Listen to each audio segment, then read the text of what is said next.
ইরানের সরকার রাজনৈতিক বন্দীদের মৃত্যুদণ্ড কার্যকরের সিদ্ধান্ত থেকে সরে আসায় দেশটির প্রশংসা করেছে মার্কিন প্রেসিডেন্ট ডোনাল্ড ট্রাম্প। শুক্রবার হোয়াইট হাউস ছাড়ার প্রাক্কালে সাংবাদিকদের সঙ্গে আলাপকালে তিনি এই বিরল প্রতিক্রিয়া জানান।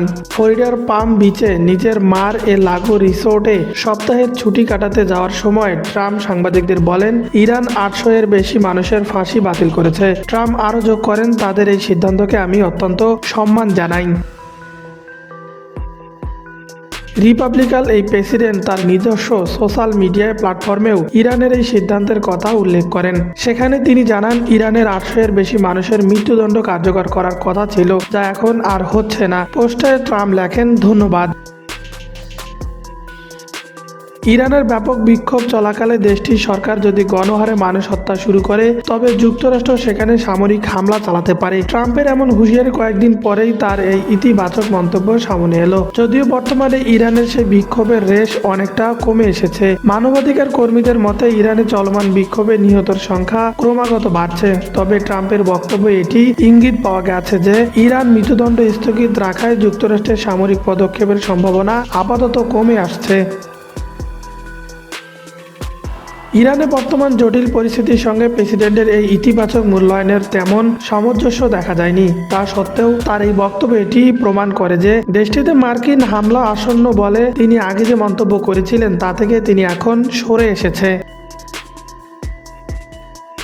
এর আগে ইরানে বিক্ষোভকারীদের উদ্দেশ্যে এক সোশ্যাল মিডিয়া পোস্টে ট্রাম্প লিখেছেন, সাহায্য আসছে। তবে শুক্রবার যখন তাকে জিজ্ঞাসা করা হয় সেই প্রতিক্রিয়া এখনো বহাল আছে কিনা, তখন তিনি উত্তরে দেন, দেখা যাক কি হয়। আরব এবং ইসরায়েলি কর্মকর্তাদের চাপে কি তিনি ইরান হামলার সিদ্ধান্ত থেকে সরে এসেছেন? সাংবাদিকদের এমন সুনির্দিষ্ট প্রশ্নের জবাবে ট্রাম্প বলেন, কেউ আমাকে বোঝায়নি, আমি নিজেই নিজের সিদ্ধান্ত নিয়েছি। তিনি আরো বলেন, গতকাল 800 জনেরও বেশি মানুষের ফাঁসি কার্যকর করার কথা ছিল। তারা কাউকে ফাঁসি দেয়, তারা এই মৃত্যুদণ্ডও বাতিল করেছে এবং বিষয়টি বড় প্রভাব ফেলেছে।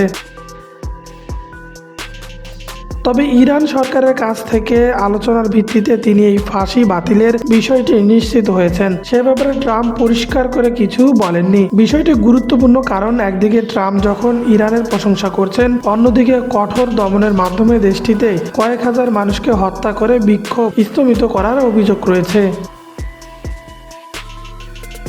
গত 28 ডিসেম্বর নরবরে অর্থনীতির প্রতিবাদ শুরু হওয়া বিক্ষোভ পরবর্তীতে দেশটির ধর্মীয় শাসনের বিরুদ্ধে সরাসরি আন্দোলনের রূপ নেয়। তবে বর্তমানে সেই অস্থিরতা থেমে গেছে বলেই মনে করা হচ্ছে। গত কয়েকদিন ধরে রাজধানীর তেহরানে কোনো বিক্ষোভের খবর পাওয়া যায়নি। সেখানে কেনাকাটা ও জনজীবন স্বাভাবিক হতে শুরু করেছে। যদিও সপ্তাহব্যাপী চলা ইন্টারনেট ব্ল্যাকডাউন বা ইন্টারনেট সংযোগ বিচ্ছিন্ন থাকার বিষয়টি এখনও অব্যাহত রয়েছে। দেশটির অন্যান্য স্থানেও নতুন করে কোনো সহিংসতার খবর জানায়নি কর্তৃপক্ষ। তবে যুক্তরাষ্ট্রের মানবাধিকার সংস্থা হিউম্যান রাইটস অ্যাক্টিভ নিউজের এজেন্সি শুক্রবার জানিয়েছে, বিক্ষোভে নিহতের সংখ্যা বেড়ে 2797 জনে দাঁড়িয়েছে এবং এই সংখ্যা এখনও বাড়ছে। এদিকে ইরানের সর্বাসিত ক্রাউন প্রিন্স রেজা পাহলভি যুক্তরাষ্ট্রকে দেয়া তাদের হস্তক্ষেপের প্রতিশ্রুতি পূরণের আহ্বান জানিয়েছে। পাহলভি আশা প্রকাশ করেছেন যে মার্কিন প্রেসিডেন্ট তার প্রতিশ্রুতি থেকে সরে আসবেন না।